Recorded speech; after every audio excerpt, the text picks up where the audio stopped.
If you're into sports, action, bird photography, and you're after a camera that's up to speed, it's the 7D Mark II. So in this video, we're going to have a look at a couple of the features of the 7D Mark II and what the buttons do. Let's take a closer look. Having a little navigator around the camera to start with, you'll find your on-off button up the top left-hand corner. Right behind the on-off button, you will find menu and information buttons, which will allow you to surf and navigate the options of the camera and the display options on the rear screen. Right above the on-off button is the mode dial. This mode dial is like the transmission of your camera. It allows you to change from your automatic modes into your TV, AV, and full manual mode. Across the top of the camera, you'll notice a hot shoe.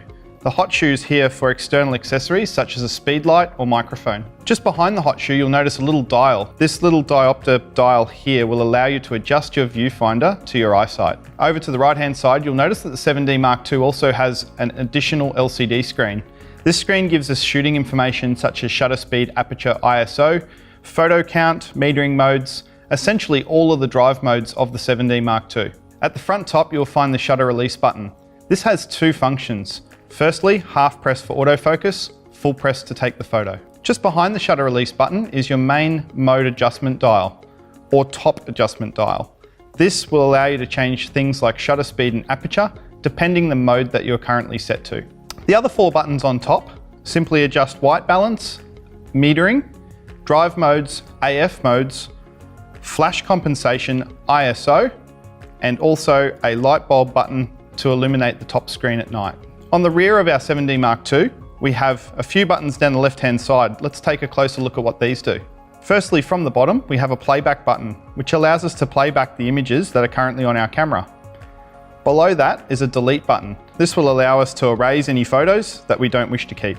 There's also a magnifying tool here, which helps when we're in playback to magnify the image, so we can check spot focus or additional details. Just above the magnifying button is a rate button. The rate button allows us to give our image a star rating, which is transferable into third-party software. Just beside where your right thumb rests, you'll notice a start-stop button. This button allows us to activate our live view and disable our live view modes. Also, to the surrounds of this button, you'll notice a toggle, which allows us to move into movie mode. And the start-stop button now becomes our start-stop recording function. Just below the start-stop button, the 7D II has an additional button that no other camera has. This particular button here is customizable.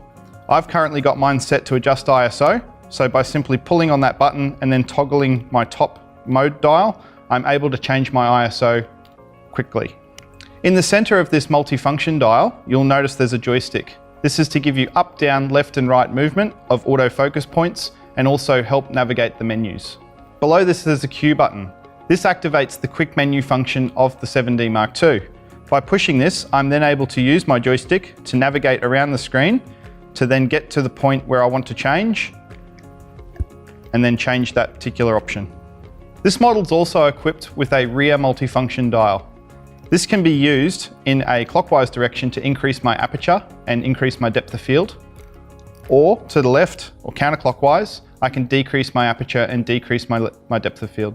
In the center of this multifunction dial, you'll see a set button. This is like an OK button. Down the bottom, you'll notice there's a locking lever. Out of the box, your 7D Mark II, when you use the locking lever, will simply disable that rear dial, so you don't bump it in transit and change your settings accidentally. You'll also notice that you can change the custom functions of this dial, which we'll go into in the next video, to show you how to lock down other features on the camera. To the top right, you'll notice three buttons. First says AF on.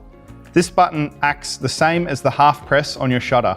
So it is a dedicated focusing button, can be used with your rear thumb and is quite popular with people who shoot sporting and birds and high-speed action. To the right of that is the star button. This is the exposure lock button. Again, to the right of that is a autofocus adjustment button. By pushing this button, it gives us the ability to change our autofocus points. Again, now just using our joystick to move that point around the screen. The 7D Mark II takes two types of storage media. You'll notice on the side here, there's room for an SD card as well as a compact flash card.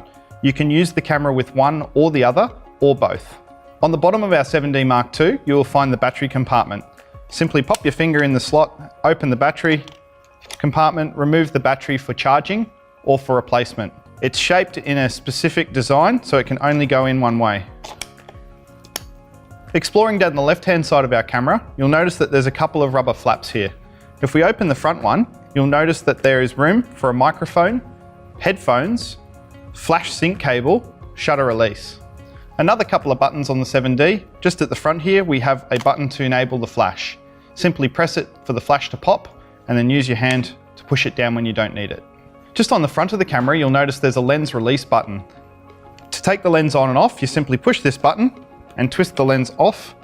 When putting the lens back on, you'll notice there's two white indicators. Simply align these indicators and twist on till you hear the click. On the rear, you'll notice there's a menu button. The menu button allows us to surf and navigate through the camera's options, changing settings such as image quality, time and date, and various video settings. One last button to look at is the one on the front here. This little guy is called the depth of field preview button. And what it does when you press it is it actually stops the lens down to the desired aperture that you've set your camera to give you a true sense of what the image and depth of field is going to look like. Why not experiment with the depth of field button next time you're out in the field? Thanks for watching the video on the 7D Mark II.